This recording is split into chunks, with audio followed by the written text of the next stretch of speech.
بسم اللہ الرحمن الرحیم۔ السلام علیکم اسٹوڈنٹس، کیسے ہیں آپ؟ امید ہے کہ آپ سب خیریت سے ہوں گے۔ اوکے بیٹا، آج ہم نظم نعت کی اشعار کی تشریح کریں گے۔ یقیناً آپ لوگوں نے اس کے مفاہیم یاد کر لیے ہوں گے اور الفاظ معنی بھی یاد کر لیے ہوں گے۔ اگر آپ نے الفاظ معنی اور مفاہیم یاد کر لیے ہیں تو آپ کو آج تشریح سمجھنے میں بہت آسانی ہوگی۔ اوکے بیٹا، ہم اس کی تشریح سٹارٹ کرتے ہیں۔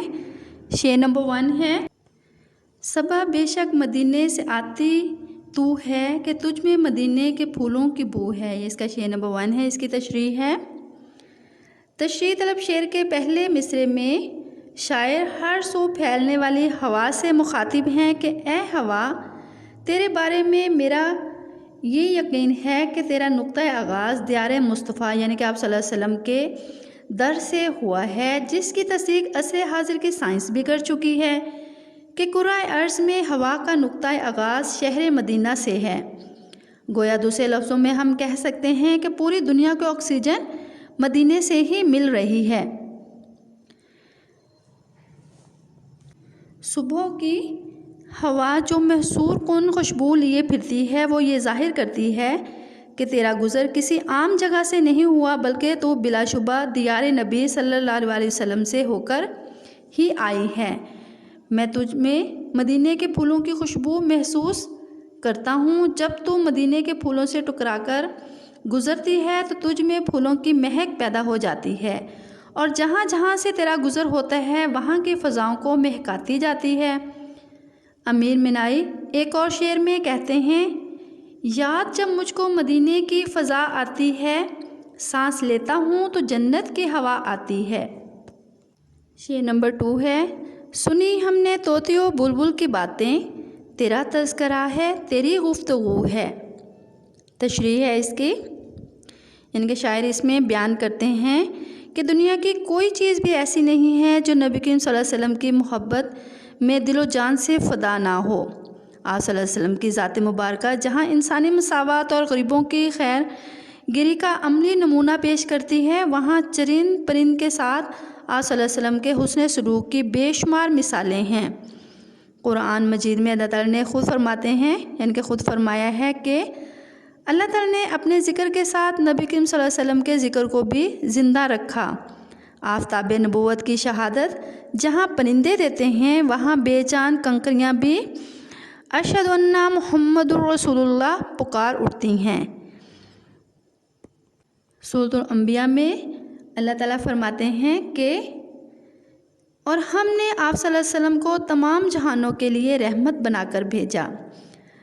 رحمت للعالمین کا مطلب اور مفہوم یہی بتاتا ہے کہ آپ صلی اللہ علیہ وسلم کا وجود مبارک صرف انسانوں ہی کے لیے نہیں، بلکہ ملائکہ و جن، انس، چرند پرند کے لیے بھی باعث رحمت ہے۔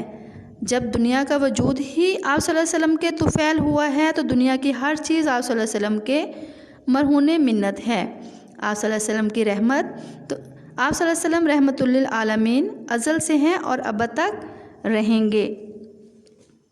بقول شاعر: ہر بلبل چمن ہے ثنا خوان مصطفیٰ صلی اللہ علیہ وسلم، ہر گل ہزارہ دل سے ہے قربان مصطفیٰ صلی اللہ علیہ وسلم۔ الغرض انسان تو انسان، طوطی و بلبل جیسے خوش گلو پرندوں کی زبان پر بھی آپ ہی صلی اللہ علیہ وسلم کا ذکر ہے، وہ آپ صلی اللہ علیہ وسلم ہی کے بارے میں باتیں کرتے ہیں۔ شاعر کا عقیدہ ہے کہ اس کائنات کی ہر شے جہاں اللہ تعالیٰ کی ثنا بیان کرتی ہے، وہاں اللہ کے نبی صلی اللہ علیہ وسلم پر بھی درود و سلام بھیجتی ہیں۔ شعر نمبر 3 ہے: جیوں تیرے در پر مروں تیرے در پر، یہی مجھ کو حسرت یہی آرزو ہے۔ تشریح ہے اس کی، اس شعر میں شاعر بیان کرتے ہیں، یعنی کہ یہی کہہ لیں کہ اپنی محبت کا، والہانہ محبت کا، بہت زیادہ محبت کا اظہار کرتے ہوئے کہتے ہیں، یعنی کہ وہ چاہتے ہیں کہ حضور صلی اللہ علیہ وسلم کا در کا چاکر بن کر اپنی ساری زندگی وہ وہیں گزار دے اور وہیں پہ انہیں موت آئے۔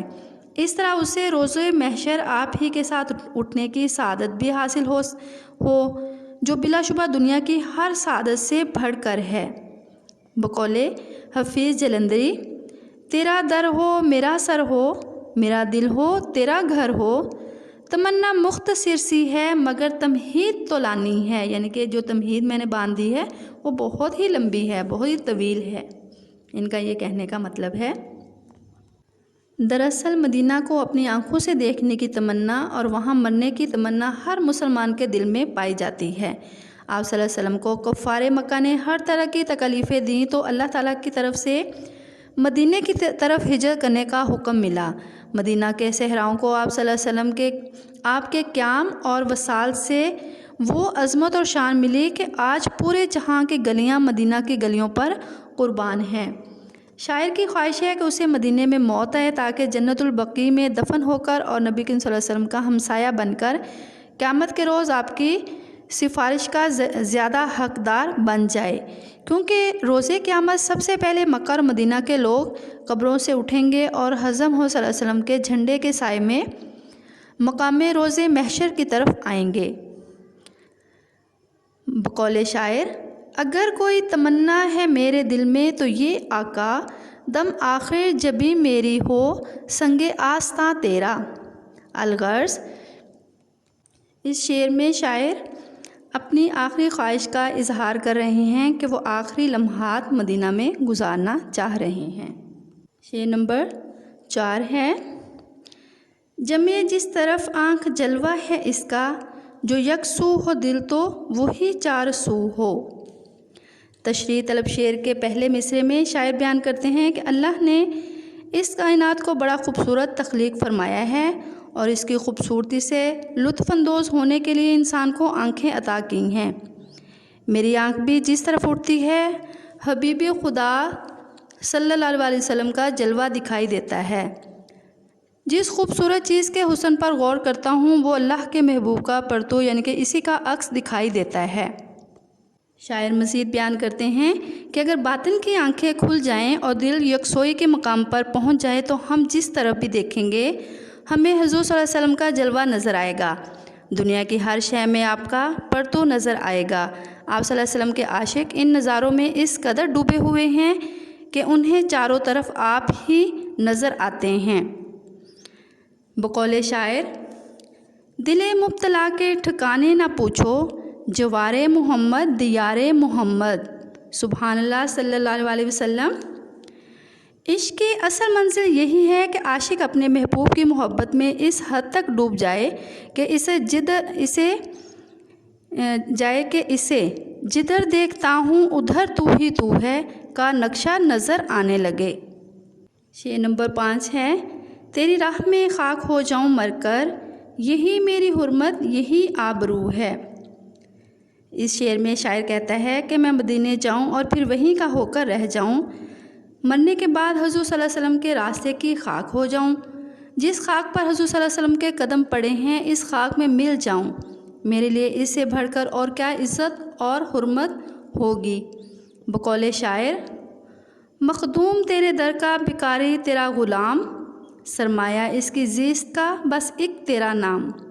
شاعر کے نزدیک وہی موت انسان کو مرنے کے بعد امر کر سکتی ہے جو آپ صلی اللہ علیہ وسلم کی محبت کے راستے میں آئے، اسی سے اسے اصل عزت اور آبرو ملتی ہے۔ بقول شاعر: میں سو جاؤں یا مصطفیٰ کہتے کہتے، کھلے آنکھ صلی علی کہتے کہتے۔ شاعر کے کلام کی مزید ترجمانی کرتے ہوئے شعر میں مزید یہ بیان کیا گیا ہے کہ شاعر یہ چاہتا ہے کہ وہ ہمیشہ آپ صلی اللہ علیہ وسلم کے احکامات کے مطابق زندگی گزارے، ان کی تعلیمات پر عمل کرے اور اسی طرح موت سے ہمکنار ہو جائے۔ آپ کی غلامی میں ہی انہیں موت آئے، یعنی کہ وہ کہتے ہیں کہ میرے لیے اس سے بڑھ کر عزت کا کوئی اور مقام ہو ہی نہیں سکتا۔ نبی کریم صلی اللہ علیہ وسلم کی ذات ہمارے لیے ہماری روح اور جسم سے بھی زیادہ عزیز ہے۔ حدیث مبارکہ میں ہے، تم میں سے کوئی شخص اس وقت تک مومن نہیں ہو سکتا جب تک میں اس کے جان و مال، ماں باپ اور اولاد سے بڑھ کر عزیز نہ ہو جاؤں۔ حضور صلی اللہ علیہ وسلم سے محبت ہمارے ایمان کا حصہ ہے۔ شعر نمبر 6 ہے: یہاں ہے ظہور اور وہاں نور تیرا، مقام بھی تو لا مقام بھی تو ہے۔ تشریح ہے اس کی: تشریح طلب شعر میں شاعر نبی کریم صلی اللہ علیہ وسلم کی عظمت بیان کرتے ہوئے کہتے ہیں کہ اس دنیا میں نبی کریم صلی اللہ علیہ وسلم کا بشر کی صورت میں ظہور ہوا، اور وہاں یعنی بشر انسان کی صورت میں، اور وہاں یعنی ازل میں آپ صلی اللہ علیہ وسلم کا نور سب سے پہلے تخلیق کیا گیا۔ باقی کائنات کو لفظ کن کہہ کر تخلیق کیا گیا، یعنی آپ صلی اللہ علیہ وسلم کی ذات اس کائنات کا مقصد تخلیق قرار پائی۔ شاعر مزید لکھتے ہیں کہ اس دنیا میں بھی آپ صلی اللہ علیہ وسلم کا تذکرہ تھا، تذکرہ ہو رہا ہے اور تذکرہ جاری و ساری رہے گا، اور لامکاں یعنی قیامت کے روز بھی آپ صلی اللہ علیہ وسلم ہی کی ذات مرکز نگاہ ہوگی۔ بقول شاعر، مرا تو کائنات میں تیرے سوا کوئی نہیں، یعنی میرا تو کائنات میں تیرے سوا کوئی نہیں، عرش تیری سما تیرے بندے تیرے خدا تیرا۔ اصل میں شاعر نبی کریم صلی اللہ علیہ وسلم کی عظمت بیان کرنے کا خواہاں ہے۔ اس دنیا میں نبی کریم صلی اللہ علیہ وسلم کی محبت ایمان کی علامت ہے۔ قیامت کے روز بھی آپ صلی اللہ علیہ وسلم کی ذات ہمارے لیے باعث شفاعت ہوگی۔ چنانچہ دنیا و آخرت میں آپ صلی اللہ علیہ وسلم کا اسوہ حسنہ کامیابی کی دلالت ہے۔ بقول شاعر، دونوں عالم میں تجھے مقصود گر آرام ہے، اس کا دامن تھام لے جس کا محمد صلی اللہ علیہ وآلہ وسلم نام ہے۔ اس شعر میں شاعر مزید نور اور ظہور کا تذکرہ کرتے ہوئے اظہار مسرت کرتے دکھائی دیتے ہیں، اور یہی بات ہر مسلمان کے لیے باعث راحت اور اطمینان ہوتی ہے۔ اس لیے مقام اور لامقام والوں کے لیے آپ صلی اللہ علیہ وسلم کے تذکرہ کے اندر رضا یعنی کہ رضائے خدا بندی رکھی گئی ہے یا دکھائی دیتی ہے۔ شعر نمبر 7 ہے، جو بے داغ لالا جو بے خار گل ہے، وہ تو ہے وہ تو ہے وہ تو ہے وہ تو ہے۔ تشریح ہے اس کی۔ اس شعر میں شاعر لالا اور گلاب یہ دونوں پھول اللہ تعالیٰ کی تخلیق اور قدرت کا بہترین مظہر ہے، بیان کر رہے ہیں ان کے بارے میں، جو اپنی خوبصورتی اور رعنائی میں منفرد ہے۔ لالا پھول کی سرخ رنگت جو انتہائی دیدہ زیب ہوتی ہے، مگر اللہ نے اس کے سینے میں کالا داغ رکھ دیا ہے۔ گلاب کا پھول جو اپنی خوشبو میں پھولوں کی دنیا میں سب سے ممتاز سمجھا جاتا ہے، اس کا دامن بھی کانٹوں سے بھرا ہوا ہے۔ اللہ نے دنیا کی ہر خوبصورتی میں کوئی نہ کوئی عیب اور نقص رکھ دیا ہے، مگر نبی کریم صلی اللہ علیہ وسلم کی ذات میں کمال ہی کمال اور حسن ہی حسن تھا۔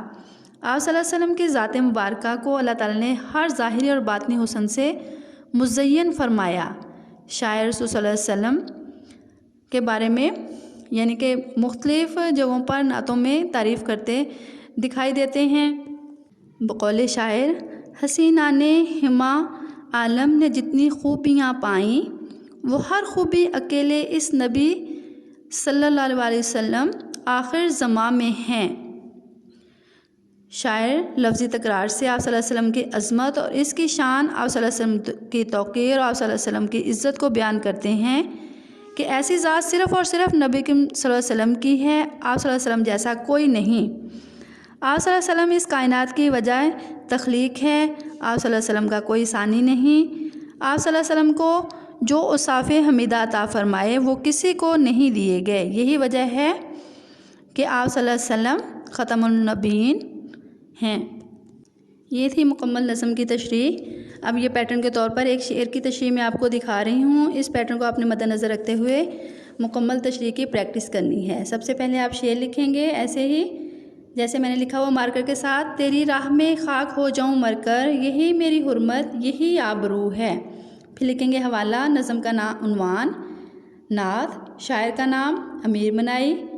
پھر لکھیں گے مفہوم، میں مر کر تیری راہ میں خاک ہو جاؤں، اسی میں میری عزت اور عظمت ہے۔